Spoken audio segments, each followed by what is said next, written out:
Selamat datang di Gibeon Church, Bapak Ibu Saudara Jemaat Tuhan. Sambil bangkit berdiri, kita berikan salam hangat, depan, belakang, kanan, kiri. Katakan, senang beribadah bersama-sama hari ini. Apa kabar Jemaat Tuhan? Puji nama Tuhan. Kita akan bersama-sama membaca ayat fotum yang terambil dari Roma 8 ayat 35, 37 sampai 39, dan kita membaca secara bergantian. Siapakah yang akan memisahkan kita dari kasih Kristus? Penindasan atau kesesakan, atau penganiayaan, atau kelaparan, atau ketelanjangan, atau bahaya, atau pedang, saudara. Tetapi dalam semuanya itu kita lebih daripada orang-orang yang menang oleh Dia yang telah mengasihi kita. Sebab aku yakin bahwa baik maut maupun hidup, baik malaikat-malaikat maupun pemerintah-pemerintah, baik yang ada sekarang maupun yang akan datang bersama-sama, atau kuasa-kuasa, baik yang di atas maupun yang di bawah, ataupun sesuatu makhluk lain, tidak akan dapat memisahkan kita dari kasih Allah yang ada dalam Kristus Yesus. Tuhan, kita tepuk tangan sorak-sorai bagi Tuhan kita, menebus juru selamat kita yang hidup. Kami datang saat ini Tuhan dengan ucapan syukur, memuji menyembah-Mu. Kristus Tuhan telah bangkit, haleluya. Surga bumi memuji, haleluya. Hai pujilah namanya, haleluya. Langit bumi menggema,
Tuhan yang menang, bukan hanya mengalahkan dosa, tetapi mengalahkan maut, sehingga umat-Mu beroleh hidup yang kekal.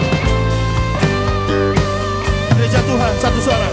Puji Allah di surga, haleluya, dan kasih-Nya yang kekal, haleluya. Puji Allah Sang Raja, haleluya.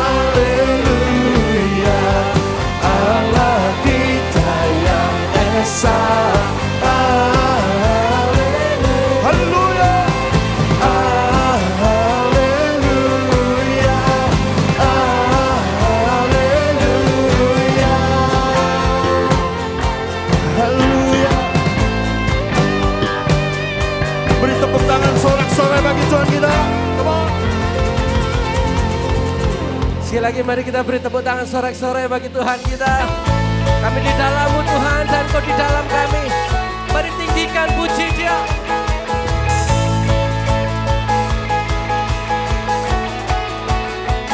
Sama-sama katakan.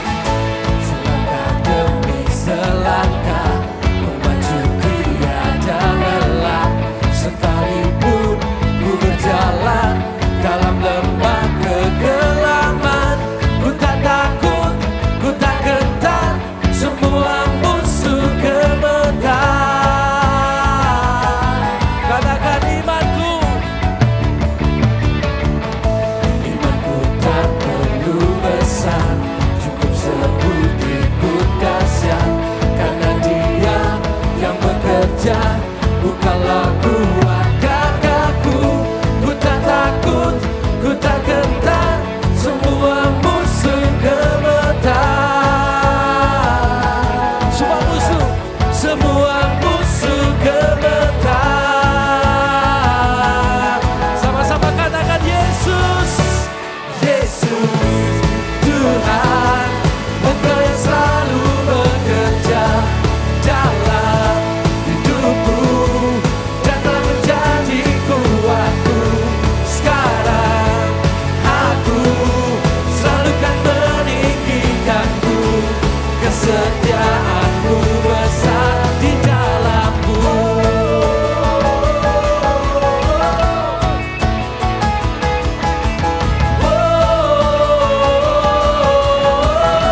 Imanku, imanku tak perlu besar, cukup sebutiku dahsyat, karena Dia yang bekerja, bukanlah kuat gagahku. Ku tak takut, ku tak gentar, semua musuh gemetar. Katakan semua musuh gemetar. Yesus, Yesus Tuhan, Engkau yang selalu bekerja dalam hidupku dan telah menjadi kuatku. Sekarang aku selalu kan meninggikanku, kesetiaan-Mu besar di dalamku. Yesus,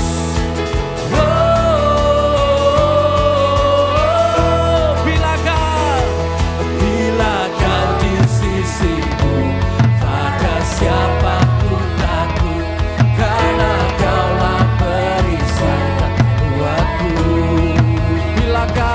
Bila Kau di sisiku, pada siapa ku takut, karena Kaulah perisai dan kuatku. Bila Kau di sisiku, pada siapa ku takut, Kau yang mengalahkan maut bagi setiap kami. Sekali lagi katakan bila Kau di sisiku, pada siapa ku takut, karena Kaulah perisai dan kuatku. Yesus Tuhan, Engkau yang selalu bekerja dalam hidupku dan telah menjadi kuatku. Sekarang aku selalu kan meninggikanmu, kesetiaan-Mu besar.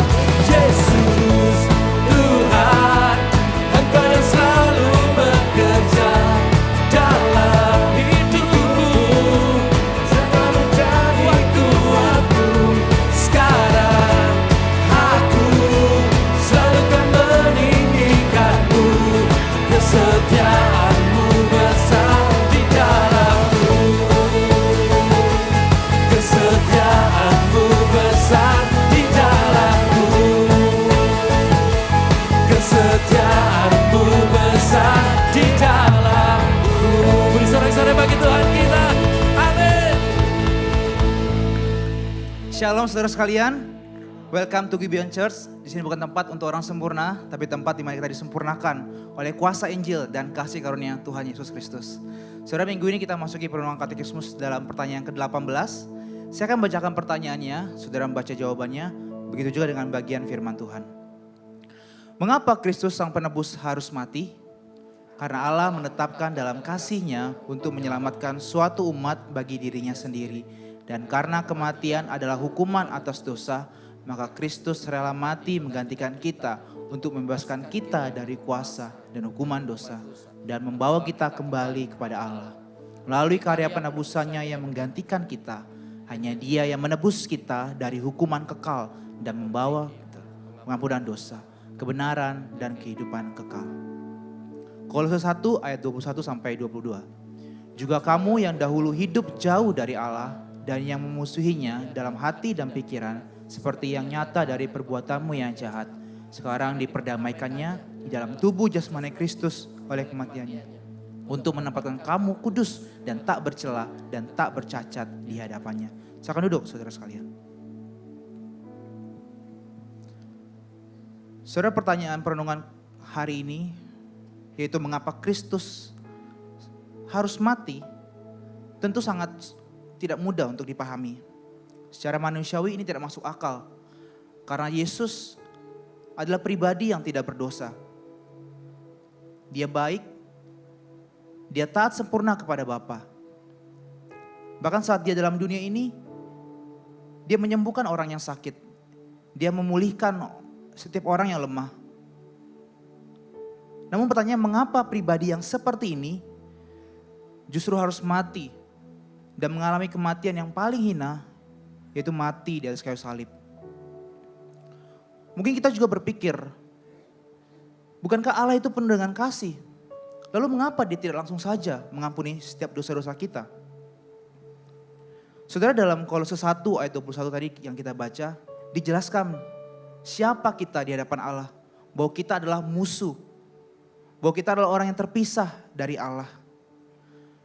Inilah kondisi kita, saudara. Kita bukan sekedar kurang baik. Kita adalah orang yang berdosa. Dosa bukan sekedar kesalahan kecil. Dosa adalah bukti perlawanan eksistensial kita terhadap keberadaan Allah sendiri.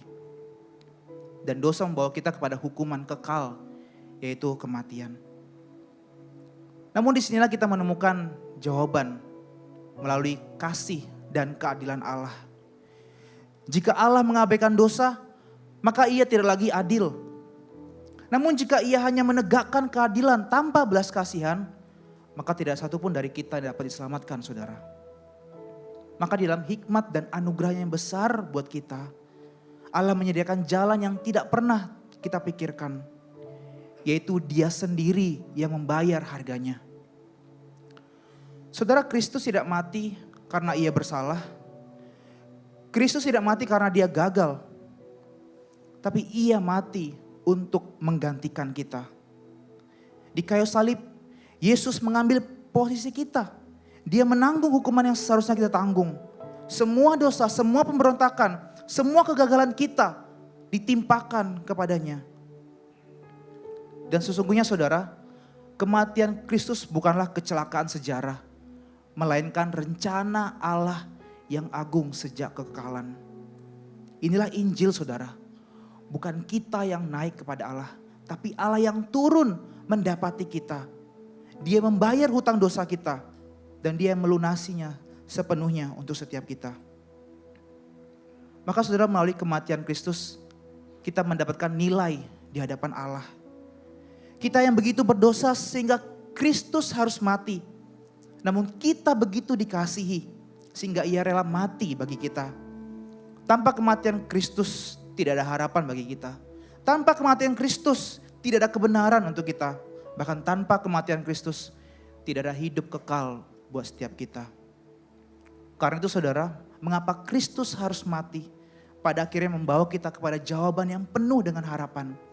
Ia mati supaya kita dapat hidup. Untuk itu, saudara, hari ini Tuhan mengundang kita kembali untuk bertobat di hadapan-Nya. Tidak ada lagi yang perlu kita tambahkan, tidak ada lagi yang perlu kita usahakan. Tuhan memanggil kita untuk beristirahat hanya kepada Dia. Dan mintalah kepada Roh Kudus agar setiap hari dalam kehidupan yang kita jalani, Injil Tuhan semakin nyata dalam kehidupan kita. Amin. Saya undang kita semua bangkit berdiri, saudara. Hari ini mari kita datang dalam doa pertobatan. Apakah hari ini saudara, setiap kita mencerminkan bahwa kita adalah orang yang diselamatkan dan dibebaskan dari kuasa dosa? Atau saudara, sampai hari ini kita masih terus diperbudak oleh dosa? Mari kita datang di hadapan Tuhan dan berdoa pertobatan secara pribadi.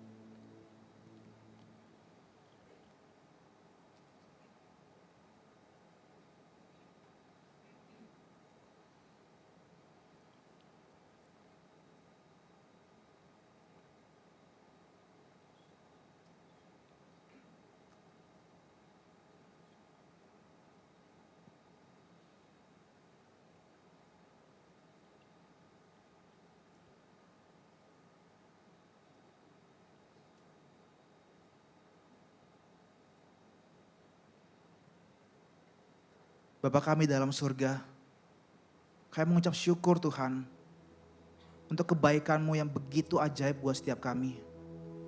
Tuhan, kami tahu betapa rapuhnya, betapa hinanya hidup kami Tuhan. Tapi kami bersyukur karena Engkau memberikan diri-Mu Tuhan, menggantikan setiap kami.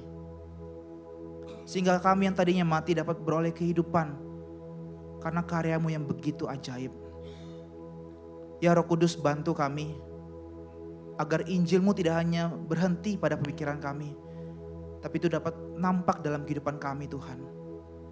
Biarlah Tuhan Injil-Mu selalu hidup dalam kehidupan kami. Biarlah keindahan salib-Mu Tuhan semakin nampak dalam kehidupan kami. Kami tidak lagi berkompromi dengan dosa. Kami tidak lagi menganggap sepele anugerah-Mu Tuhan.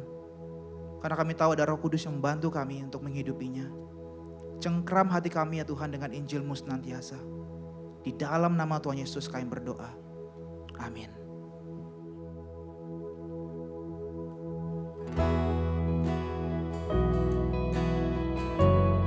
Kami datang saat ini Tuhan, mengaku, mengucap syukur, semua karena pengorbanan-Mu, karya-Mu dalam hidup kami, yang telah menebus kami umat-Mu. Terima kasih Tuhan.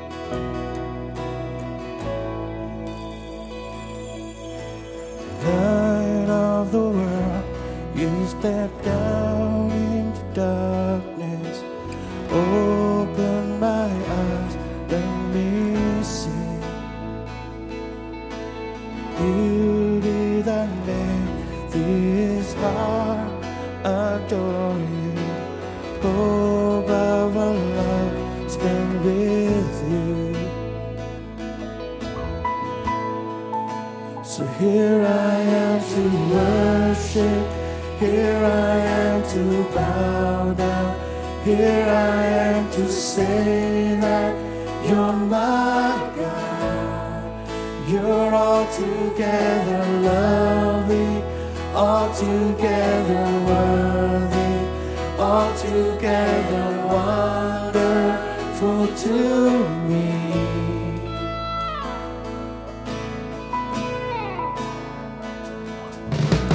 King of all things, oh so highly exalted, glorious in heaven. Kau Allah yang datang, humbly you came to the earth you created, all for love's sake became poor. So here I am to worship, here I am to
datang saat ini Tuhan, mengaku bahwa hanya Engkau-lah yang layak disembah, layak dipuja.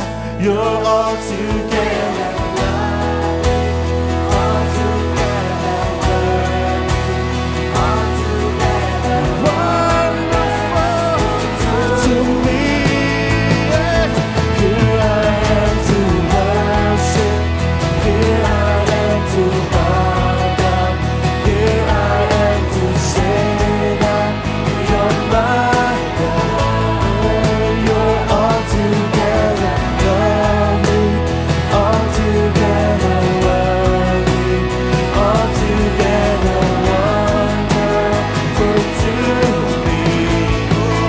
You're altogether lovely, altogether worthy, altogether wonderful to me.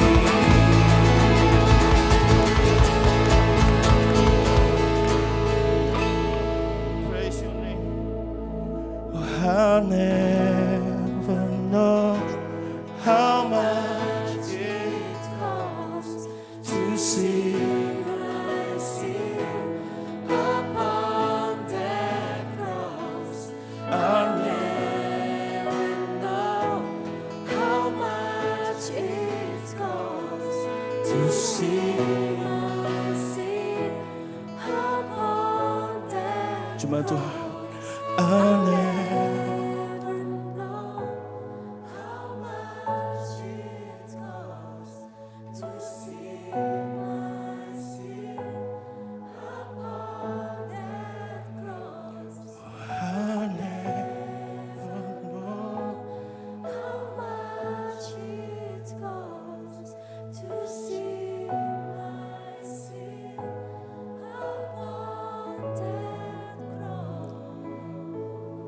Saat kami memandang kepada karya salib-Mu Tuhan, kami tahu bukan kami yang membayar, bukan kami yang menebus keselamatan kami, tetapi Engkau Allah yang beranugerah melalui pengorbanan dan penyerahan darah anak-Mu yang tunggal, Tuhan kami Yesus Kristus. Tuhan, saat kami menghidupi iman kami tahu kami tidak sedang membayar atau menebus kepada siapapun. Karena kami tahu, kami percaya hutang dosa kami sudah lunas, dipaku di atas kayu salib. Dan kami tidak akan pernah tahu berapa harga yang dibayar melalui pengorbanan-Mu. Allah Roh Kudus, bantu kami untuk menghormati, menghargai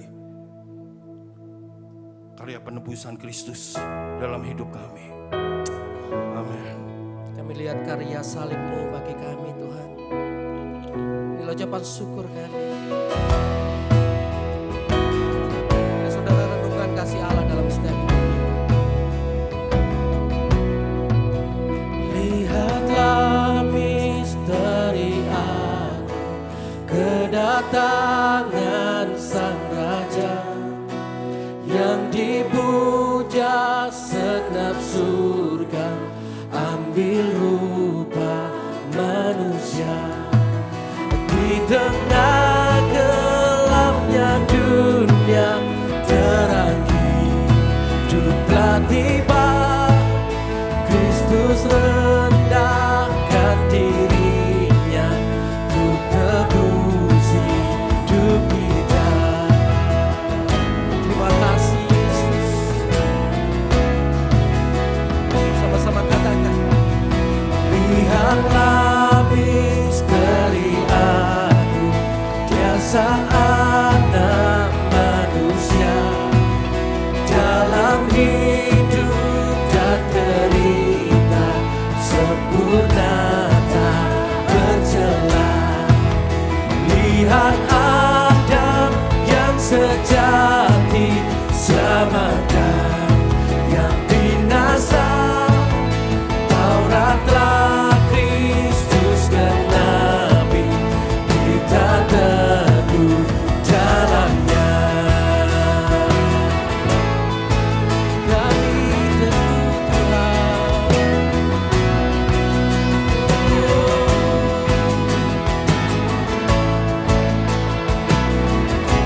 sama-sama katakan.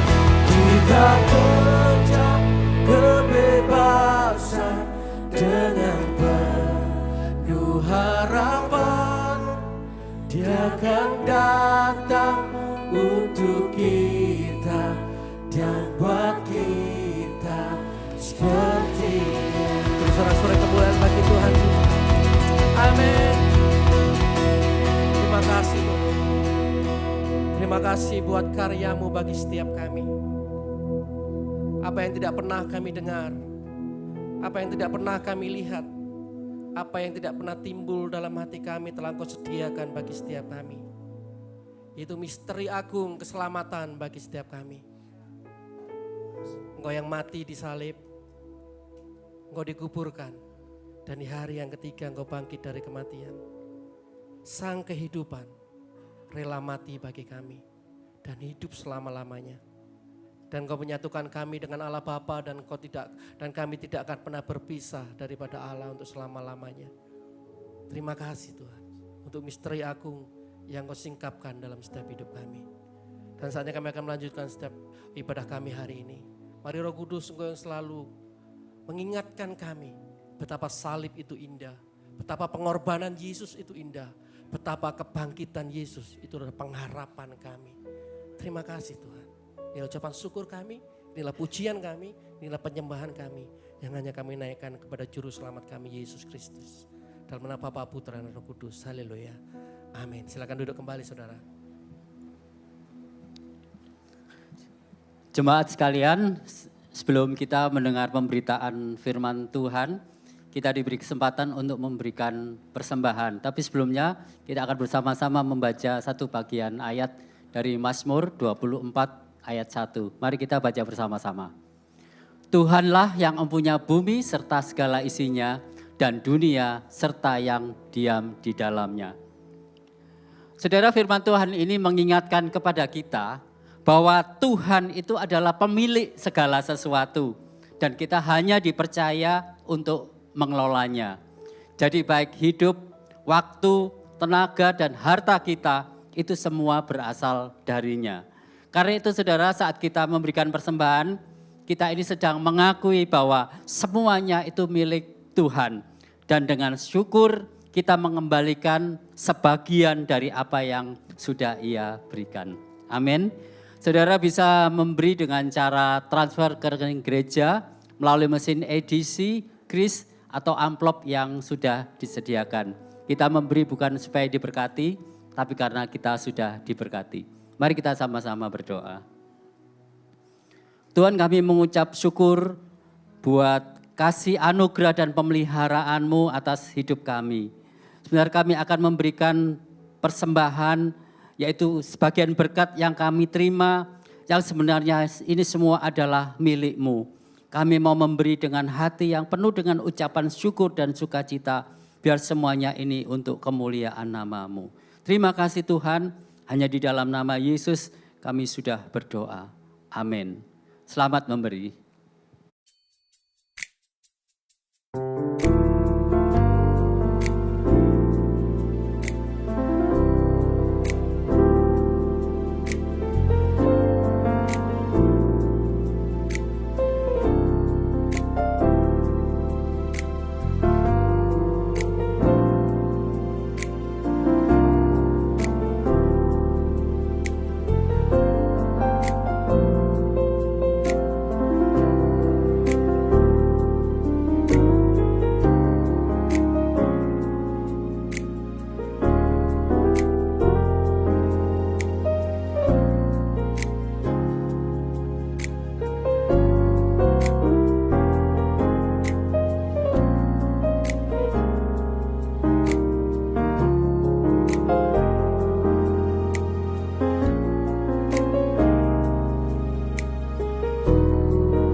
Shalom Gibeon Church, so good to see you all today.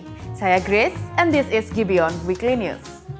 Sebagai gereja yang rindu melihat setiap keluarga bertumbuh di dalam Tuhan, melalui penyerahan anak kita diajak melangkah dalam iman dengan mempercayakan anak sepenuhnya ke dalam tangan Tuhan. Child Dedication akan diadakan pada hari Rabu, 20 Mei pukul 6 sore di Gibeon Church. Pendaftaran tersedia melalui Gibeon App dan akan ditutup minggu depan. Untuk informasi lebih lanjut, silakan kunjungi Connect Booth di lobi gereja. And as we grow together as one body in Christ, minggu depan kita juga akan mengambil waktu khusus untuk datang kembali kepada Tuhan melalui perjamuan kudus dalam Reflective Worship. Ibadah ini akan berlangsung di seluruh kebaktian pukul 8, 10.30, dan 1 siang. Mari siapkan hati untuk merenung, bersyukur, dan mengingat akan kasih Kristus.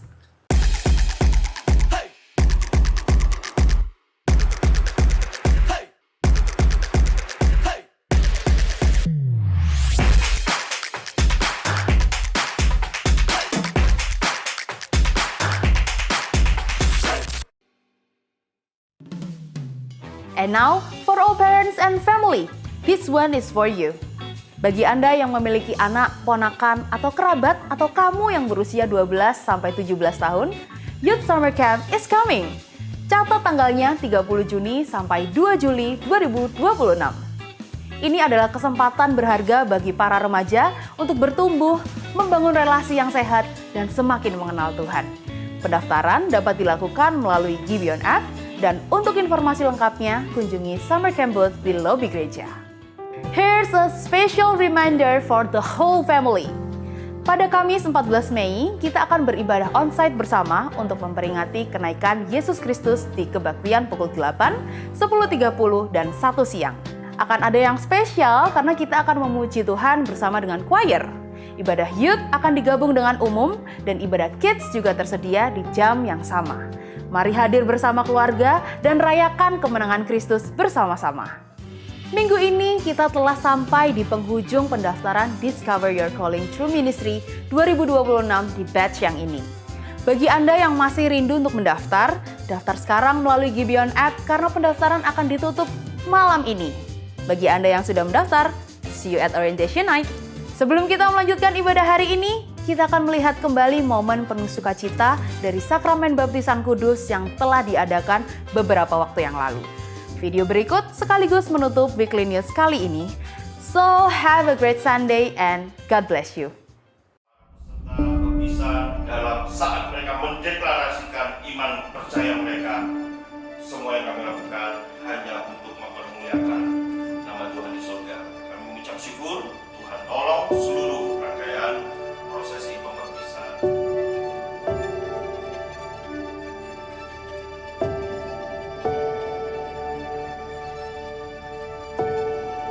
Saya ingin dibaptis karena saya mengasihi Tuhan sebagai juru selamat saya. Dan saya percaya, dan iman tanpa perbuatan adalah mati. Baptis juga menjadi deklarasi iman saya kepada Kristus, dan saya siap bertumbuh secara rohani, meninggalkan hidup saya yang lama dan hidup baru dalam Kristus. Amin. Saya tahu saya bukan orang yang sempurna, namun saya percaya bahwa Injil adalah kekuatan Tuhan yang sanggup mengubah dan menyempurnakan hidup saya hari demi hari. Wow, tepuk tangan untuk saudara. Lepas dari gereja dan Tuhan Yesus Kristus membaptis engkau supaya engkau mati di dalam kematian Kristus, tetapi engkau juga dibangkitkan di dalam kebangkitan Kristus. Saya membaptis engkau di dalam nama Allah Bapa, Putra, dan Roh Kudus. Selamat ya. Putra dan Roh Kudus.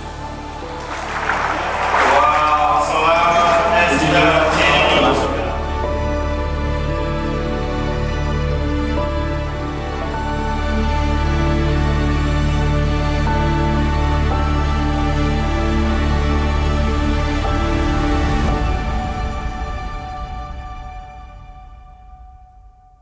Teman-teman, amin.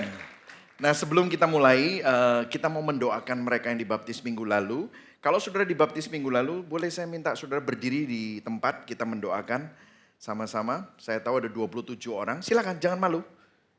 Iya, siapa lagi? Ada? Di atas? Oke. Berikan tepuk tangan sekali lagi buat mereka. Jangan duduk ya, jangan duduk, tetap berdiri ya. Kita mendoakan mereka. Oke, kita sama-sama berdoa untuk mereka. Kalau teman-temannya yang ada di sebelahnya, saudara bisa tumpang tangan. Kita mendoakan, biarlah Tuhan menuntun mereka. Tuhan Yesus, hari ini kami bersyukur untuk jiwa-jiwa yang telah kau panggil, engkau selamatkan, dan mereka menyatakan iman mereka melalui baptisan. Terima kasih karena bukan mereka yang terlebih dulu cari engkau, tetapi engkau yang terlebih dahulu mengasihi dan memanggil mereka. Kami berdoa Tuhan kiranya hidup mereka tidak hanya berubah saat dibaptis, tapi terus dibentuk oleh Injil-Mu setiap hari. Di tengah dunia yang penuh dengan godaan, temptation, jaga hati mereka supaya mereka bisa tetap setia kepadamu. Di tengah kelemahan dan pergumulan mereka, ingatkan bahwa mereka adalah milik-Mu dan Engkau mendampingi mereka, Engkau menopang mereka. Roh Kudus memimpin langkah mereka, menguatkan iman mereka, dan memakai hidup mereka menjadi terang dan garam bagi banyak orang.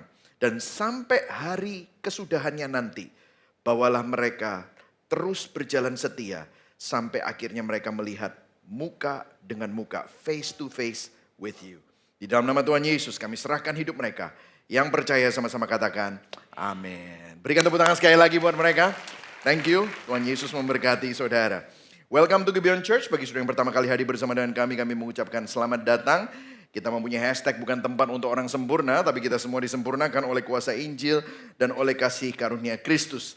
Nah, saya juga mengingatkan pada saudara, bagi saudara yang saat ini rindu untuk mengikuti panggilan Tuhan. You don't know where you're called.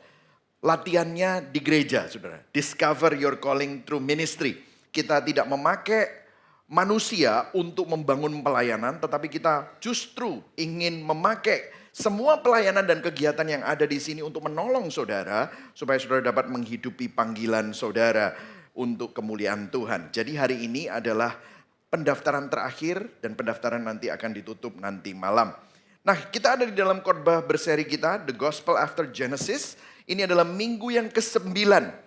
The Final Union, pesta yang sudah direncanakan sejak awal. Kita akan membahas kitab Wahyu. Nah, mungkin saudara bertanya, kenapa pastor kok lompatnya jauh sekali? Kan di awal tahun kita belajar reading the times through the lens of Genesis. Kita ingin membaca zaman dari lensa kitab Kejadian. Dan kemudian setelah kita membahas itu beberapa minggu, kita masuk ke dalam the gospel after Genesis. Kabar baik setelah kitab Kejadian. Dan kita membahas Kejadian, kemudian kita lompat ke Roma. Karena Roma membahas, Rasul Paulus membahas Injil dengan begitu jelas. Dan minggu lalu kita belajar dengan hidup oleh iman itu seperti apa. Nah, hari ini kita masuk ke dalam kitab Wahyu karena saya ingin menggambarkan kepada saudara, di tengah-tengah pergumulanmu, di tengah-tengah semua kegelisahanmu tentang apa yang terjadi di zaman ini dengan masalah di dunia, BBM naik, dolar tambah naik, ya, harga-harga naik, inflasi, ini kita hidup mau dibawa kemana? I want you to have a hopeful, tadi lagunya kita kecap kebebasan penuh dengan pengharapan. Pengharapan kemana? Nah, itulah sebabnya saya ingin mengajak kita membaca kitab Wahyu. Karena nanti di sini kita akan melihat bagaimana kesudahan segala sesuatu itu. Bahwa akan ada sebuah pesta. Akan ada sebuah perjamuan nikah. Akan ada sebuah ending yang sangat happy ending. Bukan hanya happy ending tetapi penuh dengan sukacita yang luar biasa. Nah, kita akan membaca bersama-sama Wahyu 19 ayat 1 sampai 10.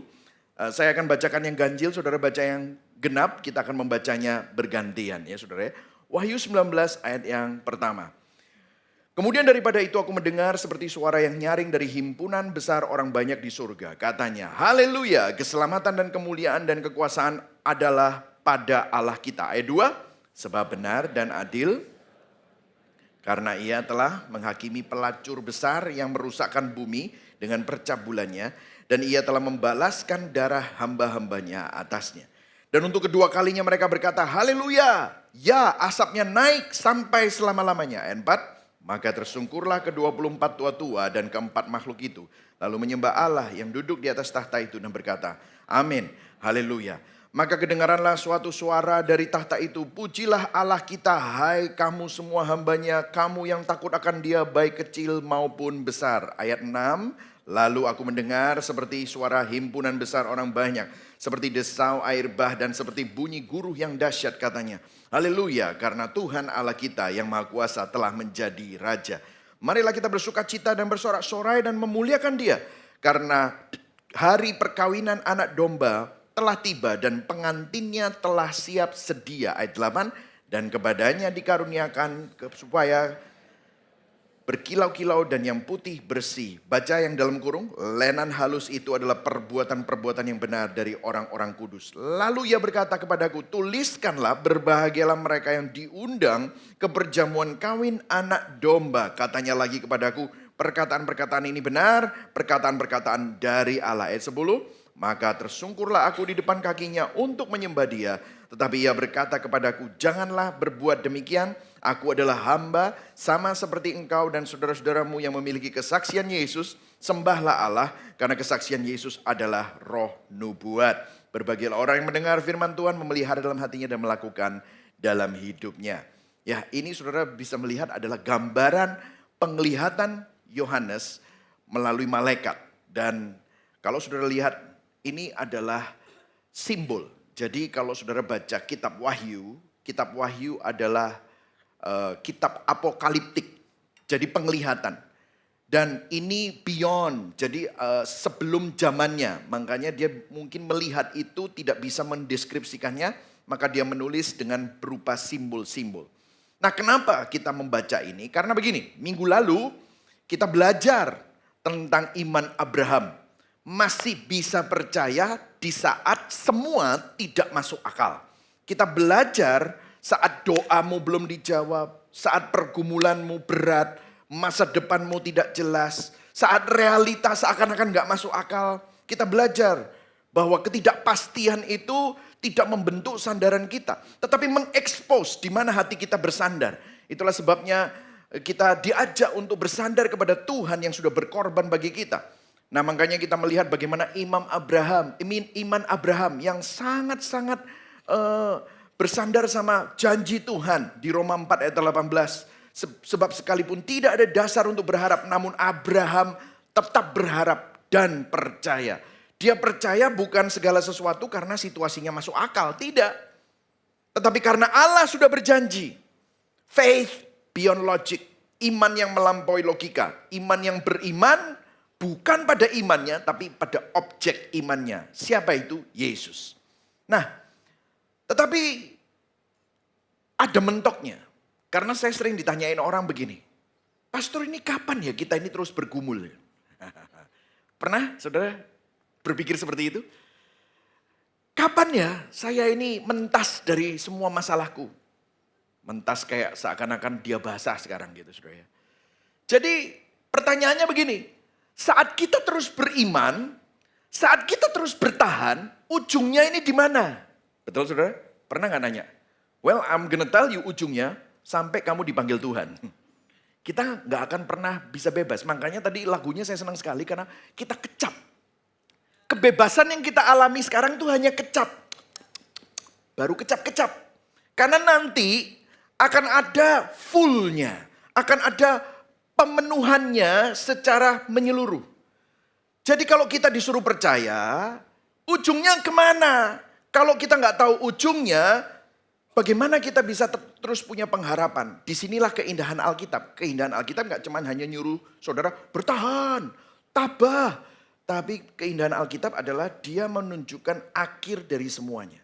Jadi kalau kita lihat kejadian dimulai di Taman Eden, di kitab Wahyu, nanti akan ada sebuah pesta besar. Perjamuan kawin anak domba. Sebuah pernikahan, sebuah union, final union. Makanya khotbah ini dijudulkan Final Union. Ini bukan metafora, tapi destinasi akhir dari seluruh sejarah manusia. Jadi kalau minggu lalu di Roma 4, kita belajar bahwa kita bisa percaya masa depan kita aman karena janji Tuhan. Hari ini kita melihat Wahyu 19, seperti apa masa depan itu. Bagaimana janji itu digenapi. Nah, melalui ayat-ayat bacaan kita, ada 3 figur yang muncul di kitab Wahyu ini yang akan menjadi pembahasan kita hari ini. Yang pertama adalah figur pelacur.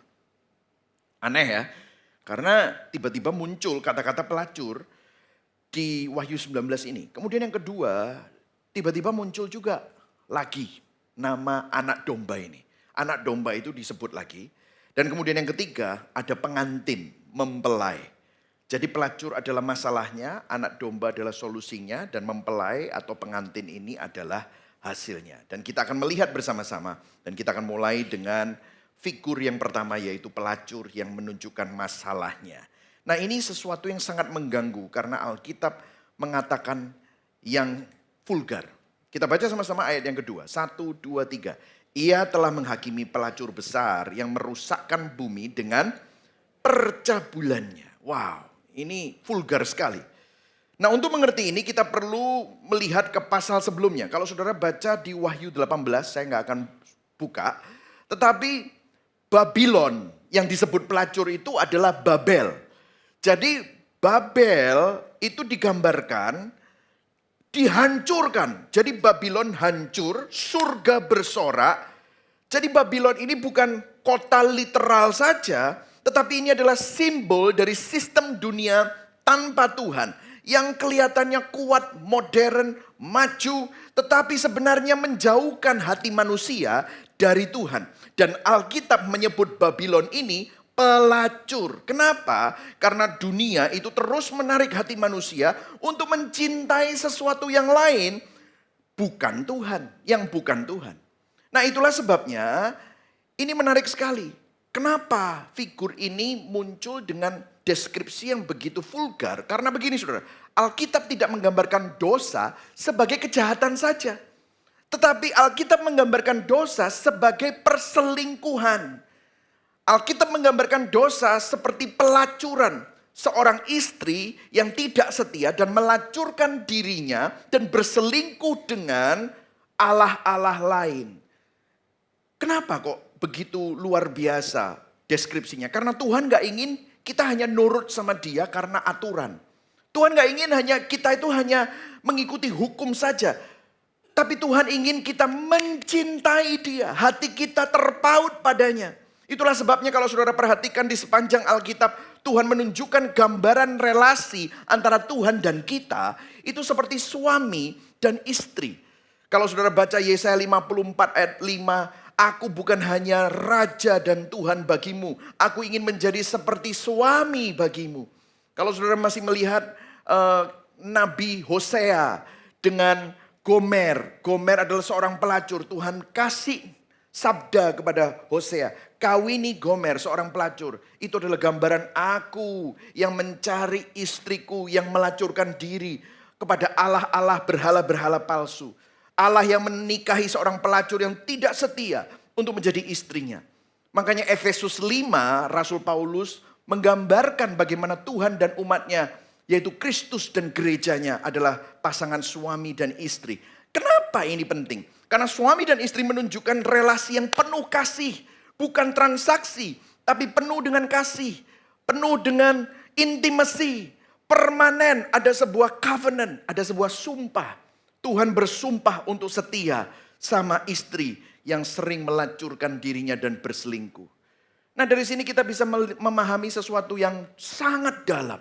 Bahwa dosa bukan sekedar melanggar aturan atau melanggar hukum. Namun dosa, ini kuncinya. Kita mencintai sesuatu lebih daripada Tuhan. Itu dosa. Jadi bukan hanya kejahatannya saja. Saya kasih ilustrasi. Bayangkan seorang istri yang menemukan bahwa suaminya ternyata berselingkuh. Ternyata berbagi hidupnya dengan wanita lain. Dan memberikan hatinya kepada wanita lain. Ketika dikonfront oleh istrinya, sang suami berkata begini. Loh, aku ini tetap suamimu. Aku tetap kasih kamu uang. Aku tetap pulang setiap malam ke rumah. Masalahnya apa? Saudara, cerita seperti ini sudah gak asing ya saudara. Ada di kota-kota besar. Selama dia masih pulang rumah ya sudahlah. Selama transferan lancar. Dia mau nakal main-main di luar. Terus dia masih pulang rumah. Selama bersih ya sudahlah. Betul saudara? Tapi ini yang digambarkan. Dan istrinya bilang, gak sama. Kenapa? Aku gak punya cintamu. Aku gak punya hatimu. Saudara, ini adalah inti dari dosa. Saudara, kita bisa melakukan hal-hal yang berbau aktivitas rohani. Kita bisa ibadah, kita bisa pelayanan, kita bisa melakukan hal-hal yang kelihatannya rohani. Tetapi kalau hatimu tidak ada di Tuhan, hatimu ada di tempat lain, kamu pelayanan karena kamu cari kehormatan, kamu pelayanan karena kamu kejar cewek, kamu ibadah supaya berkatmu lancar, sebenarnya kamu sedang berselingkuh. Sebenarnya hati kita tidak pada Tuhan, tetapi pada apa yang kamu kejar itu. Jadi inilah inti dari seluruh Alkitab. Hatimu ada di mana? Cintamu kepada siapa? Nah mungkin saudara berkata, masa sih aku itu berselingkuh? Bagaimana kita tahu bahwa pasangan hatimu itu Tuhan atau yang lain? Apakah kamu berselingkuh atau tidak? Saya kasih 2 tes. Boleh saudara ya? Jadi hari ini jujur-jujuran, oke? Ya. Katakan pada kanan kirimu. Sebentar lagi kita dioncei, ayo gitu ya, oke ya. Jujur-jujuran, oke? Ya, sebentar lagi kita mau jujur, oke? Yang pertama, kemana pikiranmu pergi saat kamu nggak mikir apa-apa? Waktu kamu nganggur, apa yang kamu pikirkan? Saat tidak ada yang maksa kamu untuk mikir, kamu paling suka memikirkan apa? Itu yang paling effortless, itu yang paling natural, itu menunjukkan apa yang kamu cintai. Karena hati dan pikiran kita terarah kepada yang kita cintai. Waktu kamu nganggur, mikir apa kamu? Duit? Ya. Kalau aku punya 1 triliun. Gitu. Aku apa itu apa ya? Atau apa? Rumah atau wanita idamanku, pria idamanku bagi yang masih single. Atau yang sudah nikah pun. Coba bojoku gak kayak gini gitu misalnya. Roma 8 ayat 5, baca sama-sama. Yuk kita baca sama-sama. 1, 2, 3. Sebab mereka yang hidup menurut apa? Daging memikirkan.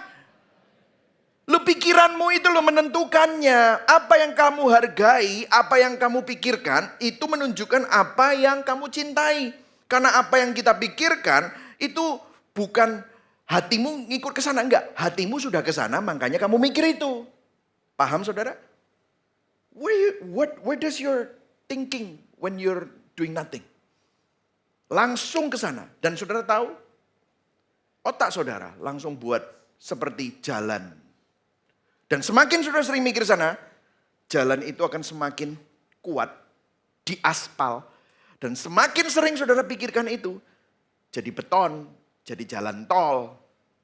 Dan saudara bingung, kenapa ya?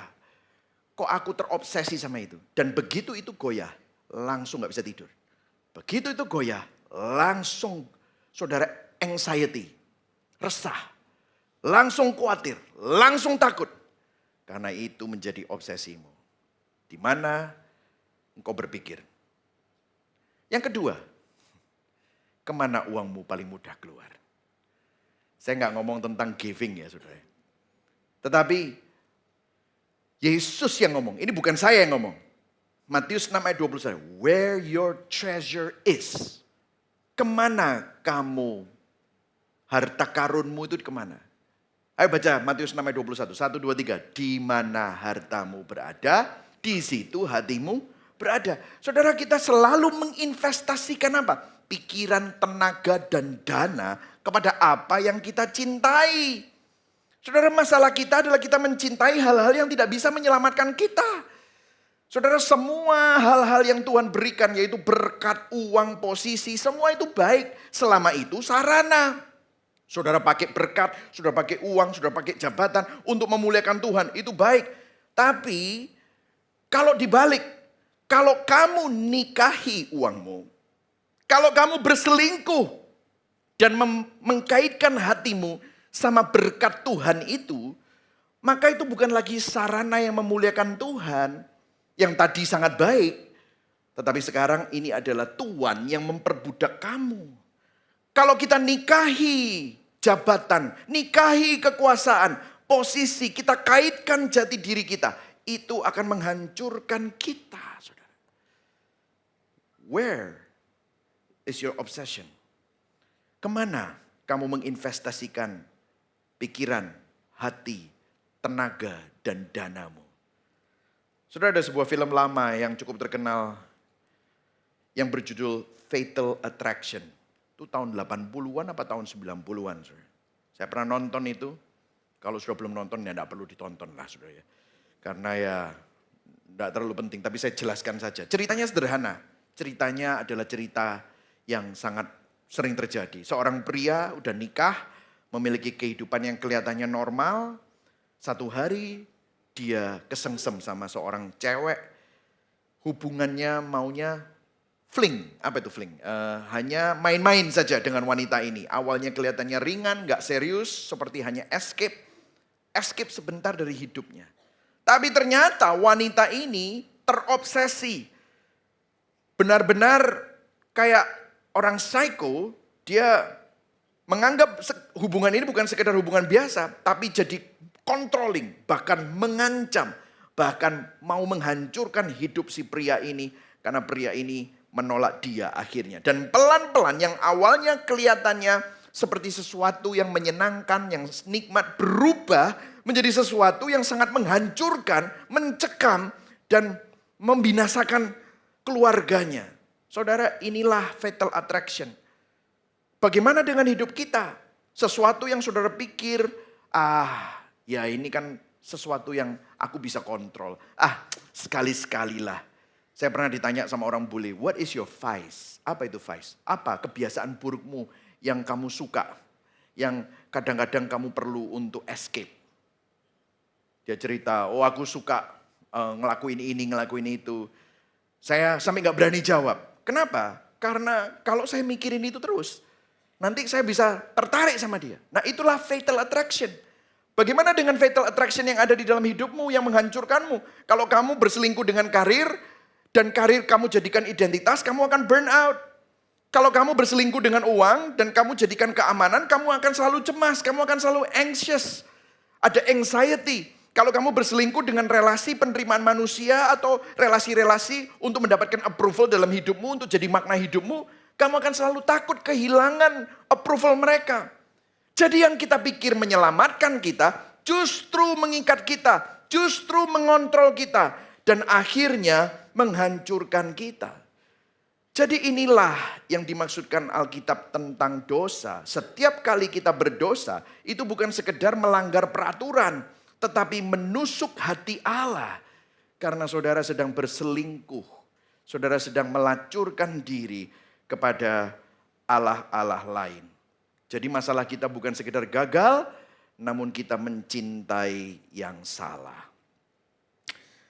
Ada sebuah buku yang berjudul You Are What You Love yang ditulis oleh James K.A. Smith. Kalau saudara mau baca buku, saya rekomendasikan buku itu. Maybe it could be your next reading. Dikatakan begini, you are what you love. Katakan sama-sama yuk. You are what you love. Artinya begini dia. Identitasmu adalah apa yang kamu cintai. Keinginanmu, hasratmu, dambaan hatimu. Itu adalah inti siapa kamu sebenarnya. Itu yang membuat kamu berselingkuh terus. Dan kalau masalahnya adalah hati, maka solusinya bukan peraturan. Kalau masalahnya adalah cinta, disiplin kalah sama cinta. Saudara mau bilang, aku gak mau cinta uang. Aku gak mau cinta uang. Tapi kalau saudara ngomong uang. Ya tambah cinta uang saudara. Gak mau lihat uang. Tambah kepingin lihat uang saudara. Jadi disiplin dan aturan tidak bisa. Tidak bisa kita coba lebih baik. Karena kamu tidak bisa memaksa hatimu untuk berhenti mencintai sesuatu. Itulah sebabnya di tengah cerita ini muncul figur kedua. Karena figur kedua ini yang akan mengubah hatimu dan cintamu. Karena muncullah figur anak domba. Nah saudara, kalau saudara perhatikan figur anak domba ini, karena di Wahyu 19 ayat 7, kita baca sama-sama, 1, 2, 3, hari perkawinan apa saudara? Anak domba telah tiba. Kemudian ayat 9-nya ada perjamuan kawin anak domba. Nah ini kelihatannya aneh. Kenapa dari pelacur kok tiba-tiba ada anak domba? Nah pertama-tama sekali lagi Wahyu adalah kitab sastra apokaliptik. Jadi memang sesuatu yang dilihat itu adalah simbol. Jadi kita nggak bisa mengambil secara literal. Tetapi kitab Wahyu menggunakan simbol untuk menyampaikan kebenaran dan realitas rohani yang nyata. Nah kenapa pertamanya ada pelacur? Kemudian yang ketiga, poin yang ketiga adalah ada pengantin, ada mempelai. Kenapa tiba-tiba ada anak domba yang merupakan hewan di tengah-tengahnya? Why? Karena begini saudara. Di perjanjian lama, anak domba berbicara tentang pengorbanan saudara. Setiap kali ada dosa, sekali lagi, melacurkan diri, berselingkuh, itu adalah definisi dosa. Setiap kali ada dosa, harus ada darah yang ditumpahkan. Nah di sini dikatakan perjamuan kawin. Perjamuan kawin ada suatu pesta. Jadi kenapa kok tiba-tiba muncul anak domba? Karena begini, inilah kebenarannya. Karena satu-satunya cara mengubah seorang pelacur menjadi seorang mempelai adalah melalui darah anak domba. Ada sebuah pesta, ada sebuah perjamuan kawin, ada pesta. Dan kalau kita mau mengerti pesta ini, Alkitab sebenarnya sudah memberikan petunjuk sejak awal pelayanan Yesus. Nah saudara, ada yang menarik. Saya cerita sedikit. Waktu saya mempelajari Wahyu 19 ini, ada sesuatu yang menarik yang perlu saya sampaikan kepada saudara dan saya mau share sama saudara. Waktu saya mempelajari Wahyu 19 tentang perjamuan kawin anak domba, pesta dan yang lain-lain, saya cari catatan kakinya. Saudara tahu kalau Alkitab itu selalu cross reference. Jadi kalau cross reference itu ayat ini itu dikutip karena dia sedang mengutip peristiwa ini. Nah, salah satu yang dikutip tentang pesta pernikahan itu adalah Yohanes 2. Kalau saudara lihat, Yohanes 2 adalah mujizat Yesus yang pertama sebelum dia melakukan pelayanannya ke tempat-tempat lain. Waktu itu Yesus menghadiri apa saudara? Pesta pernikahan. Ya. Pesta pernikahan di mana? Di Kana. Dan mujizatnya apa? Air menjadi anggur. Dan saudara tahu anggur itu representasi apa? Darah Yesus. Nah jadi ceritanya begini saudara. Yohanes 2 di perkawinan di Kana. Di pesta itu terjadi krisis. Kehabisan anggur. Nah di dalam budaya itu kalau kamu kehabisan anggur itu bukan cuma sekedar kekurangan minuman. Artinya sukacitanya kurang. Oh sukacitanya nggak penuh. Dan kemudian pada waktu di tengah-tengah kehabisan anggur itu, rupanya Yesus datang ke pernikahan itu dan pesta itu bersama dengan ibunya. Maka muncullah Yohanes 2 ayat 3, ketika mereka kekurangan anggur, ibu Yesus berkata kepada Yesus, mereka kehabisan anggur. Nah, ada sesuatu yang aneh dengan jawaban Yesus. Ibu, mau apa dari aku? Wah, ini kan Yesus jawabannya kok kurang ajar gitu ya. Tapi dia ngomong sesuatu yang sangat serius. Terus dia bilang begini, saatku, my hour has not come. Saatku belum tiba. Nah, perhatikan di sini. My hour, my time, saatku. Time apa? Hour apa? Apa maksudnya saatku? Saatku itu artinya waktu dia melaksanakan karya penebusannya. Seolah-olah Yesus sedang berkata begini, akan ada pesta seperti ini di masa depan. Dan pesta itu akan ada sukacita yang sejati. Tetapi sekarang sukacita itu belum terwujud. Dan kalau aku mau mewujudkan sukacita itu kepada pesta yang sesungguhnya, aku harus menuju kepada kematianku di salib. Dan sekarang belum waktunya. Dan untuk memberikan simbolnya, dia memberikan sebuah mujizat. Kamu kekurangan anggur kan? Kamu kekurangan sukacita. Sukacita itu hanya bisa diperoleh melalui pertumpahan darah. Dan ini simbolnya. Air menjadi anggur. Jadi mujizat di Yohanes 2 yang kita lihat air menjadi anggur itu bukan sekedar mujizat saudara. Itu adalah nubuatan, itu adalah bayangan dari pesta yang akan datang. Karena di Wahyu 19 yang baru kita baca, waktunya sudah tiba. Dan itu sungguh terjadi dan sukacita itu penuh. Dan anak domba Allah sudah melakukan tugasnya.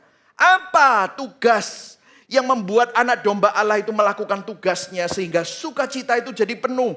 Disinilah koneksi Injilnya. Yesus di malam perjamuan terakhir, dia minum anggur bersama dengan murid-muridnya. Dan saat makan di perjamuan terakhir dengan murid-muridnya, Yesus berkata begini di Lukas 22 ayat 20. Yesus berkata, cawan ini yang isinya anggur adalah perjanjian baru oleh darahku yang ditumpahkan bagi kamu. Cawan ini adalah perjanjian baru oleh darahku yang ditumpahkan bagi kamu. Ada cawan yang adalah perjanjian baru oleh darah Yesus. Dan kalau saudara ingat apa yang menjadi doa Yesus di Taman Getsemani. Pada waktu Yesus di Taman Getsemani, dia berkata kepada murid-muridnya setelah malam sebelumnya dia minum cawan perjamuan yang adalah perjanjian baru oleh darahku. Dia bilang, hatiku sedih, mau mati rasanya, tolong doakan aku. Tapi murid-muridnya tidur, Yesus sendirian, dia berpeluh darah. Di Taman Getsemani dia berdoa dan berkata, ya Bapakku, jikalau sekiranya mungkin, biarlah cawan ini berlalu daripadaku, tapi jangan seperti yang ku kehendaki, melainkan seperti apa yang dikehendaki. Cawan apa itu? Yang isinya, simbolnya adalah anggur. Anggur menyimbolkan apa? Darah yang tercurah. Yesus sampai mau mati rasanya. Cawan ini berlalu daripadaku. Tetapi Yesus meminum cawan itu. Cawan apa itu? Cawan salib. Melalui karya salibnya, saudara dan saya bisa diterima karena dia yang ditolak. Melalui karya salibnya, saat dia minum cawan itu, kita bisa dipeluk erat. Kenapa? Karena dia yang ditinggalkan dan diabaikan. Melalui cawan itu, saudara dan saya bisa masuk ke dalam pesta, di atas segala pesta. Kenapa? Karena Yesus yang diusir keluar. Melalui cawan itu, melalui salib, kita diperlakukan. Kita yang mestinya pelacur, diperlakukan jadi pengantin yang berharga. Kenapa? Karena dia yang diperlakukan seperti pendosa yang hina. Inilah kabar baik Injil bahwa melalui salib, Yesus sang anak domba Allah yang sempurna, rela minum cawan murka Allah. Mencurahkan darahnya, memulai perjanjian yang baru supaya kita dimungkinkan untuk bisa minum cawan sukacita itu. Itu yang dilakukan oleh Yesus. John Stott berkata, the essence of sin is man substituting himself for God. But the essence of salvation is God substituting himself for man. Inti dosa adalah manusia menggantikan Tuhan dengan dirinya. Tapi inti penebusan adalah Tuhan justru melakukan substitusi dirinya untuk menggantikan manusia. Itulah ekspresi kasih Allah. Itulah Injil. Bukan kita yang cari Tuhan. Tapi Tuhan yang datang untuk merebut cintamu kembali. Cinta yang sudah berselingkuh. Tuhan tunjukkan, aku kejar kamu. Aku mau memenangkan kamu lagi. Makanya firman Tuhan berkata, His kindness will lead us to repentance. Kebaikannya, kasihnya, belas kasihannya, itu yang memimpin kita kepada pertobatan. Yang bisa mengubah hati manusia bukan ancaman, saudara. Yang mengubah hati manusia bukan takut masuk neraka. Tetapi ada kasih Tuhan yang lebih besar dari semua kasih yang dunia tawarkan. Itu inti dari khotbah ini. Makanya kita masuk ke dalam poin yang ketiga, mempelainya. Ini hasilnya. Kalau kita lihat ayat 7. Kita baca sama-sama ya. 1, 2, 3. Marilah kita bersukacita dan bersorak-sorai dan memuliakan Dia. Karena hari perkawinan anak domba telah tiba. Dan apa? Pengantinnya telah siap sedia. Nah, saudara perhatikan di sini. Apa yang terjadi? Saudara dan saya menjadi pengantin.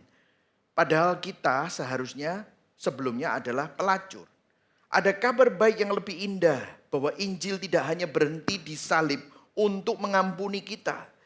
Salib tidak hanya memulihkan status saudara dan membenarkan status legal saudara. Tetapi Injil Kristus, karya salib Kristus, memperdamaikan kita. Supaya kita bisa mencintai Tuhan lagi. Mempersatukan Tuhan dengan ciptaannya di dalam sebuah hubungan kasih. Nah ini kontras yang besar. Dulu kita adalah pelacur. Mencintai hal-hal yang salah. Hati kita ada fatal attraction. Ya kan? Kita terikat pada hal-hal yang menghancurkan kita. Kita terpisah dari Allah. Separated from God. Sekarang kita menjadi mempelai, pengantin. Kenapa? Sudah dicintai Tuhan. Sudah dipersatukan dengan Kristus. Identitasmu berubah total. There is final union. Ada union with Christ. Itulah sebabnya Injil dan kekristenan bukan modifikasi perilaku. Tapi perubahan hati. Ulangi saya ya. Kekristenan bukan modifikasi perilaku. Katakan, kekristenan bukan modifikasi perilaku. Tapi apa? Perubahan hati. Katakan sama-sama, perubahan hati. Makanya saudara butuh lahir baru. Kenapa? Waktu saudara lahir baru, Tuhan kasih hati yang baru, cinta yang baru, hasrat yang baru. Karena masalah dosa akarnya adalah isu hati manusia. Masalah kita bukan kurang disiplin, saudara. Masalah kita sering jatuh pada cinta yang salah. Makanya Injil gak bisa cuma berkata begini, stop mengasihi hal-hal yang salah. Gak bisa, saudara. Kristus bukan hanya mati untuk saudara, tetapi dia menunjukkan cinta yang lebih besar dari semua cinta yang kamu cari-cari itu. Injil menunjukkan, lihatlah ada kasih yang jauh lebih besar. Ketika hal itu memenuhi hati kita, cinta yang salah itu mulai kehilangan kuasanya. Disinilah kunci kekristenan. Saudara dan saya gak bisa mengalahkan cinta yang salah dengan sekedar disiplin. Gak bisa. Kenapa? Perhatikan saudara. Hati manusia tidak bisa berhenti mencinta. You and I are a creature of love. Apa yang bisa kita lakukan supaya kita tidak cinta-cinta yang salah? Kita perlu menemukan sesuatu yang lebih indah untuk dicintai. Karena hanya kasih yang lebih besar yang mampu mengalahkan kasih yang salah arah. Makanya saudara perlu mendengar terus karya Kristus. Makanya di mimbar ini setiap minggu yang digambarkan adalah keindahan kasih Kristus. Kenapa? Karena dari Senin sampai Sabtu, kalau saudara gak pernah baca renungan, gak pernah baca firman, dari Senin sampai Sabtu, dunia membombardir saudara dan menawarkan cinta-cinta palsu. Hatimu tertarik, itulah sebabnya hatimu perlu dikalibrasi setiap minggu. Makanya kita perlu menemukan sesuatu yang lebih indah untuk dicintai. Coba bayangkan, sederhana. Kalau kamu pernah makan sesuatu yang biasa-biasa saja, lalu suatu hari kamu mencoba versi yang jauh lebih enak. Misalnya kamu suka rendang, dan selama ini kamu makan rendang daging lulur. Tiba-tiba saudara diajak ke restoran bintang 5. Karena saudara hobi rendang, saudara pesan rendang di Hotel Bintang 5, Yopotumon gitu ya, Hotel Bintang 5, saudara pesan rendang. Tapi rendangnya pakai Wagyu Kobe beef. Dan waktu saudara makan rendang Wagyu Kobe beef, saudara bilang, wow, rendang opo iki? Enak sekali. Saudara makan dengan lahap habis.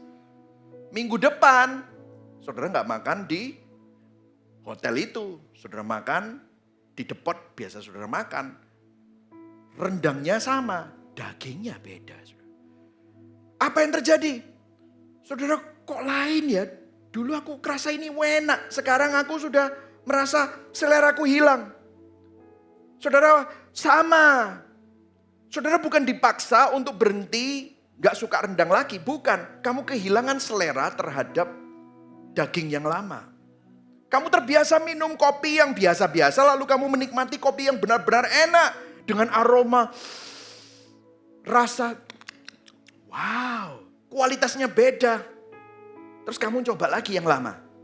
Kamu tidak pernah dipaksa untuk berhenti minum kopi lama. Kamu kehilangan selera terhadap yang lama. Saudara, inilah cara hati kita bekerja. Kita tidak berhenti mencintai sesuatu dengan paksaan. Kita berhenti karena kita menemukan sesuatu yang lebih indah. Dan Injil berkata, kasih Kristus bukan sekedar benar secara doktrin, tapi lebih memuaskan, lebih indah.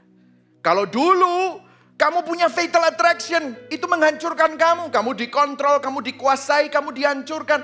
Tetapi sekarang, you tasted through love of Christ. That's why waktu saudara mendengar Injil, hatimu bergetar. Kamu bisa mengeluarkan air mata. Kenapa? Kamu dipulihkan, kamu dikasihi tanpa syarat. Kamu diterima tanpa syarat. It's beautiful. It's the biggest and most beautiful love story. Cinta yang salah tidak dikalahkan dengan larangan, tapi dengan keindahan cinta yang lebih besar. Yang setuju katakan amin. Disinilah saudara dibukakan. Saudara, sebenarnya ilmu psikologi, ilmu neuroscience itu sudah menemukan ini di 21st century. It's called neuroplasticity. Tahu saudara neuroplasticity? Sebelum neuroplasticity ditemukan, Rasul Paulus, Yesus, Petrus, Alkitab itu sudah ngomong, saudara. Disinilah kita belajar. Alkitab berkata begini, hati kita dibentuk oleh apa yang kita pandang. Yang pandang itu maksudnya 5 panca indera. Apa yang kita pikirkan, kita lihat, kita katakan, kita dengar, kita sentuh, kita rasakan. Itu 5 panca indera itu. Iman datangnya dari pendengaran. Pendengaran akan firman Kristus. Janganlah menjadi serupa dengan dunia ini, tetapi berubahlah oleh akal budimu, pembaharuan budimu. Yesus ngomong apa? Di mana hartamu berada, what you treasure, that's where your heart is. Kamu suka yang daging, maka kamu akan memikirkan hal yang daging. Makanya Rasul Paulus pikirkan yang di atas, jangan mikirin yang di bumi terus. Karena yang di bumi itu binasa. Tapi kalau kamu mikir di atas, itu akan mengkalibrasi cintamu. Karena apa yang kita lihat terus menerus akan membentuk apa yang kita inginkan. Apa yang kita pikirkan berulang-ulang akan membentuk apa yang kita cintai, saudara. Sudah pernah nggak? Ini ilustrasi. Nggak usah ilustrasi lah. Hidup nyata. Pernah nggak ketemu sama orang sengak? Tahu ya? Ini maaf ya, yang di luar pulau. Sengak itu nggak tahu. Itu orang yang ngomongnya nggak enak terus gitu ya. Gimana makanannya? Biasa. Api yo gereja setelah direnovasi. Ya, peteng. Gimana kabarmu? Ya wis ngene. Kok gak enak sih? Kumpul ambek koni kok gitu saudara ya. Semua komennya ndak enak. Saudara, let me tell you. Kenapa kok dia seperti itu? Kenapa ada orang itu selalu pahit ngomongnya? Kenapa ada orang selalu melihat negatif? Kenapa orang melakukan sesuatu dia lihat, wah siku bepok memang. Ah siku bajingan. Ah siku semua jelek. Ngelihat dunia itu sepertinya abu-abu. Merah gak hitam itu. Gitu saudara. Biru iku abu-abu tuwek gitu saudara. Jadi ndak ada warna. Kenapa? Karena dulu pada waktu kecil mungkin dia merasakan banyak sakit hati. Banyak dikecewakan. Sehingga apa? Pikirannya membuat sebuah jalan setapak. Pokoknya orang itu pasti nyakiti aku. Pokoknya segala sesuatu yang indah itu bohong. Sebentar lagi pasti berhenti. Nggak indah lagi. Jadi jalan setapak lama-lama jadi jalan aspal. Jadi jalan tol. Makanya segala sesuatu jadinya biasa, pahit, gak enak. Mukanya rungsep terus saya gitu. Kenapa dia seperti itu? Dia tidak bisa punya kapasitas untuk melihat yang baik. Maka apa yang perlu terjadi? Dia perlu disentuh oleh kasih Tuhan. Sehingga dia melihat, oh ada banyak hal yang aku bisa syukuri. Saudara, dia bangun pagi, dia menghirup nafas, itu anugerah Tuhan. Dia mulai melihat, ternyata merah itu merah ya. Aku bisa mensyukuri, maka ada jalan setapak baru. Nah itu yang harus dibangun lagi. Makanya kita perlu baca firman. Makanya kita perlu memenuhi pikiran kita dengan Injil. Saudara, kalau orang terus-menerus mikir khawatir, dia akan semakin mudah cemas. Kamu terus-menerus melihat sesuatu, kamu akan selalu tertarik ke sana. Kalau hati pikiranmu mengarah ke uang, maka kamu akan cinta uang. Hati pikiran kita perlu dilatih. Kalau setiap hari kamu cuma lihat dunia, lihat dolar, lihat emas, ya memang kerjaanmu itu mungkin ya. Tetapi itu khawatir terus pencapaian. Kamu berusaha pencapaian. Ya nggak heran. Jangan heran kalau hatimu mencintai itu. Tapi kalau kamu memandang Kristus, kamu merenungkan kasih-Nya, kamu kembali kepada Injil lagi dan lagi, perlahan-lahan hatimu berubah. Bukan karena dipaksa, bukan karena disiplin, tapi karena dibentuk oleh firman Tuhan. Amin, saudara. Berapa banyak saudara suka liatin itu komen-komen akun satir, nyinyirin gereja-gereja. Ya memang banyak gereja salah. Akhirnya saudara jadi negatif. Begitu lihat gereja, memang gereja bepok. Lihat hamba Tuhan, wes pokoknya gak tulus iku. Karena apa? Saudara memenuhi pikiranmu dengan itu. Makanya saya bilang, sudah jangan jadi Farisi gospel. Kamu bukan polisinya. Bukan polisi, Roh Kudus itu bekerja dengan cara apapun. Jangan merasa sok benar. Karena dulu kamu juga begitu. Tapi karena anugerah kamu sekarang bisa lihat. Jangan pakai anugerah yang membuka matamu itu untuk dijadikan senjata untuk menghakimi orang lain. Kita doakan. Kalau salah ya salah, boleh kita jelaskan. Nggak usah ditambah-tambahin. Nggak usah ditambah-tambah hal-hal yang nggak perlu. Saya mau masuk ke hal-hal yang lebih praktikal ya. Saya punya beberapa kali didatangin. Pastor saya punya kecenderungan secara seksual tertarik sesama jenis. Same sex attraction. Dia datang kepada saya. Saya ini sakit, pastor. I want to change. I want to become straight. Ada pergumulan dalam hati saya.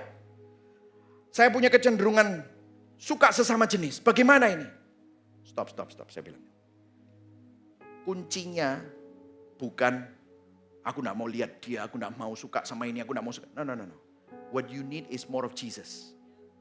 Yang kamu butuhkan adalah lebih banyak memikirkan keindahan Kristus. Memikirkan Injil. Karena apa?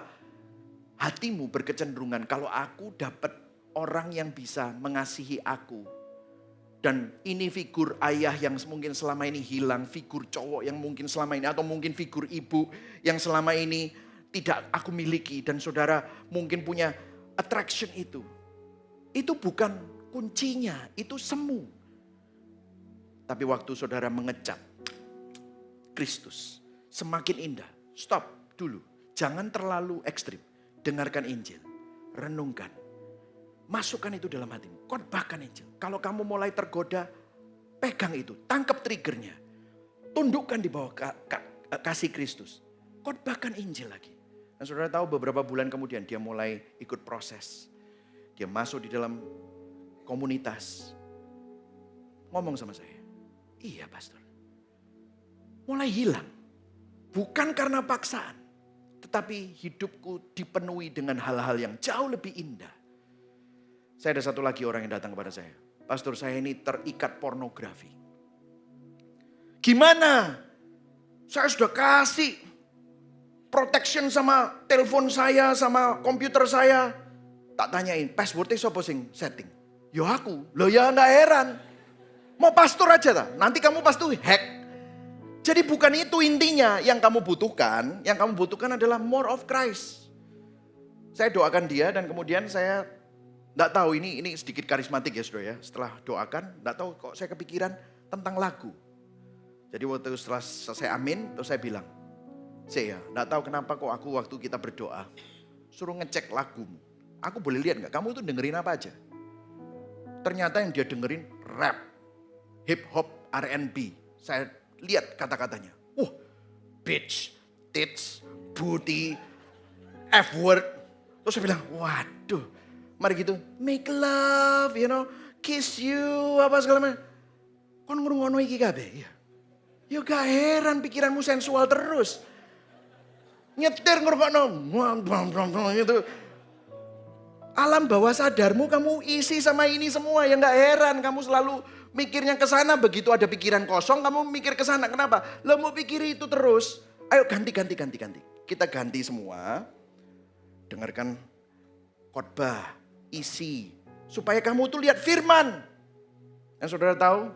Coba ini.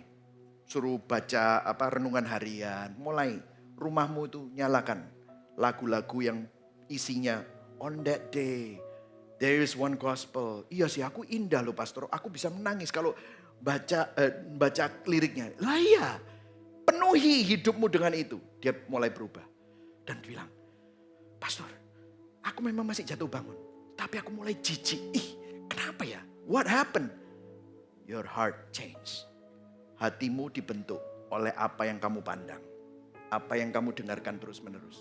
Mulai berubah. Masalah-masalah yang ada di hidup kita seringkali kita salah memandang. Implikasinya apa? Kalau Yesus adalah pasangan hatimu yang membuat hatimu meleleh, kita tidak lagi mencari identitas di dunia. Yang setuju katakan amin. Kenapa? Karena kita sudah dimiliki sepenuhnya. Kita tidak lagi dikontrol oleh fatal attraction karena hati kita punya pusat yang baru. Kita tidak lagi kosong saat sendirian. Kenapa? Karena kita merasakan kasih Tuhan, ada penyertaan dan pendampingan yang sempurna. Yang setuju berikan tepuk tangan buat Tuhan. Inilah cara Injil bekerja, saudara. Jadi kalau hari ini pikiranmu sering khawatir, mungkin karena kamu salah memandang. Mungkin karena hatimu ada di tempat-tempat yang salah. Nah yang terakhir saudara, di ayat 9 dikatakan begini.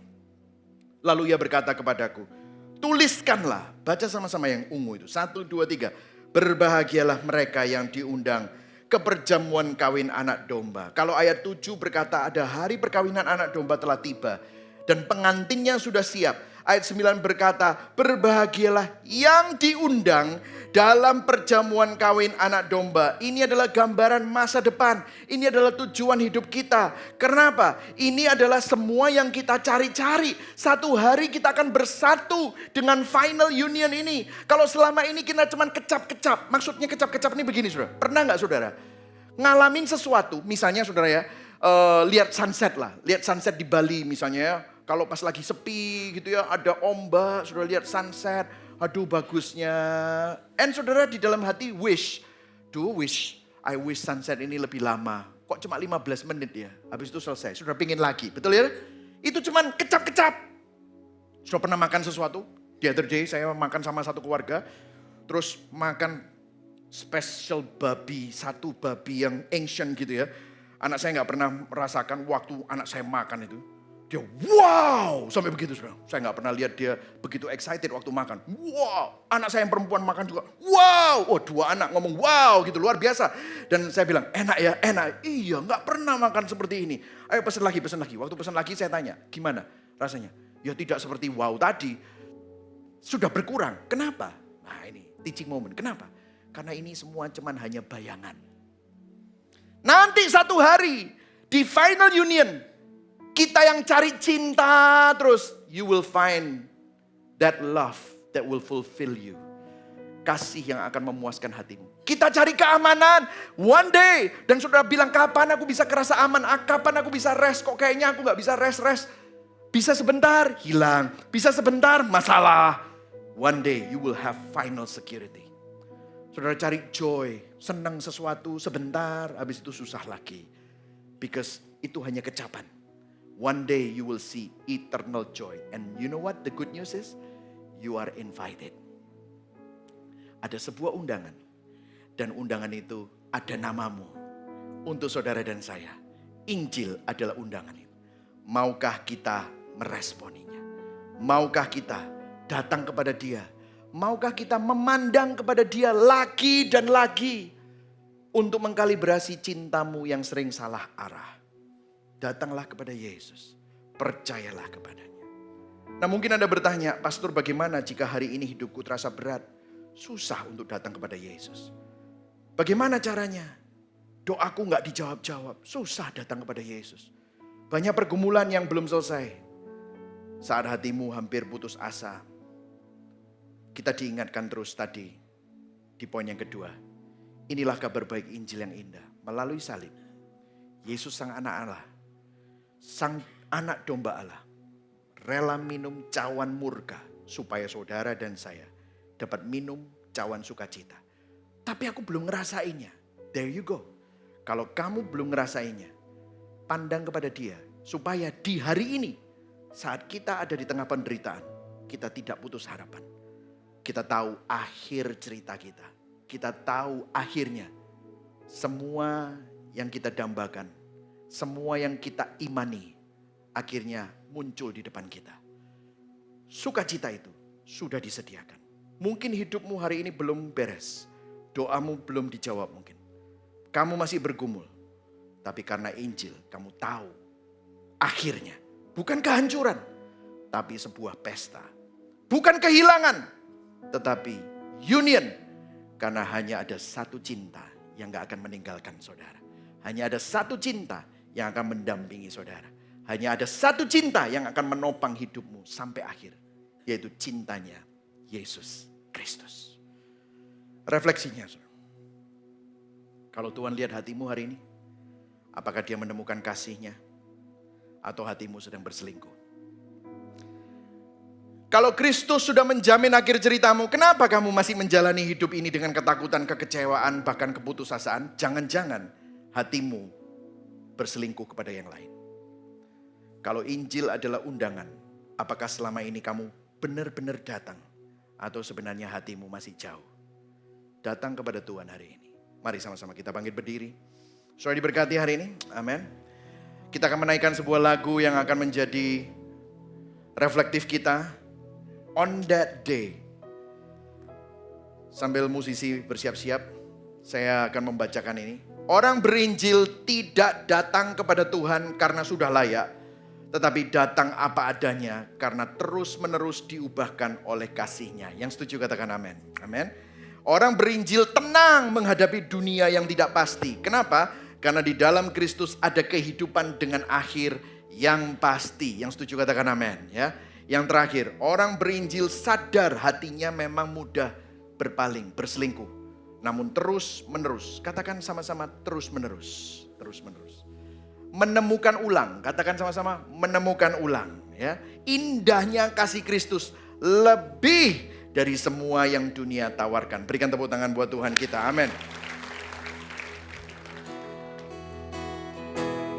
Yang telah bangkit, kuasanya telah menang, kekal kerajaannya. Karena kebangkitannya, maut tak berdaya. Pada harinya kelak Dia akan bangkitkanku. Katakan nantinya kami pandang terang kemuliaan-Mu. Nantinya kan bersama angkat suara puji-Mu. Sampai nanti kami puji anugerah-Mu yang kekal, dan terus muliakan-Mu di hari yang mulia. Amin. Harapan yang kekal biar sekarang lelah.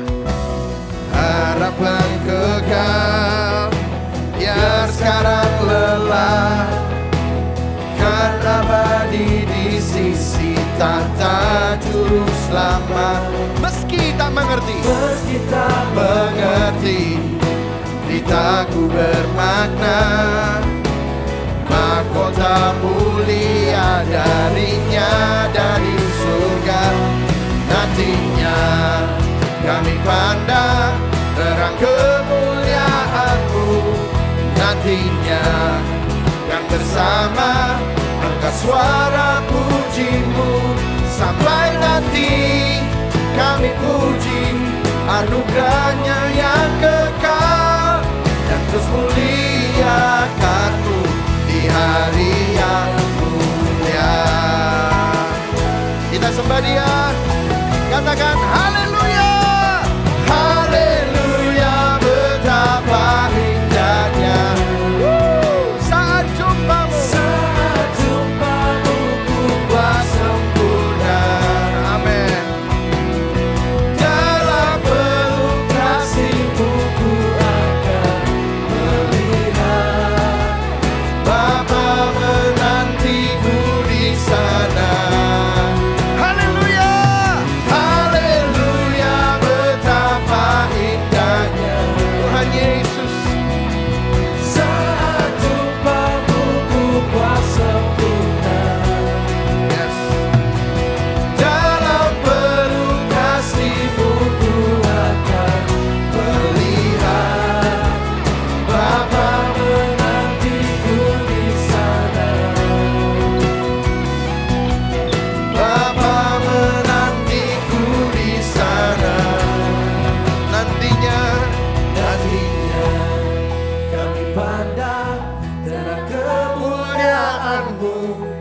nantinya kan bersama angkat suara pujimu sampai nanti kami puji anugerahmu yang kekal dan terus muliakanmu di hari yang mulia Dan terus muliakan muliakanmu di hari yang mulia.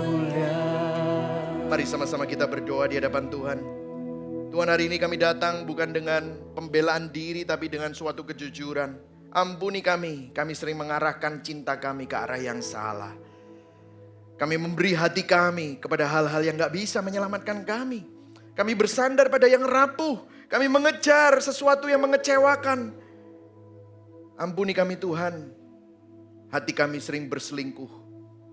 Cinta kami sering terbagi. Dan terima kasih bahwa di tengah ketidaksetiaan kami, Engkau tetap setia. Di tengah hati kami yang sering berselingkuh, Engkau terus mengejar kami dan terus mengasihi kami Tuhan. Tarik hati kami kembali kepadamu untuk belajar, dilatih, terus lagi dan lagi untuk melihat kasih-Mu yang lebih besar. Buka mata kami supaya kami melihat kasih-Mu yang jauh lebih indah dari semua yang dunia tawarkan. Di tengah pergumulan kami, di tengah masa depan yang mungkin saat ini belum jelas, tapi kami tahu bahwa akhir dari semuanya ini. Hari ini kami diingatkan, akhir dari cerita kami adalah final union with you. Bukan kehilangan, tapi pesta. Full of joy, full of love, full of security. Hari ini hamba-Mu berdoa untuk teman-teman yang saat ini bergumul, yang menangis, yang mungkin sedang mengeluarkan air mata. Kalau itu saudara, angkat tanganmu, I really want to pray for you.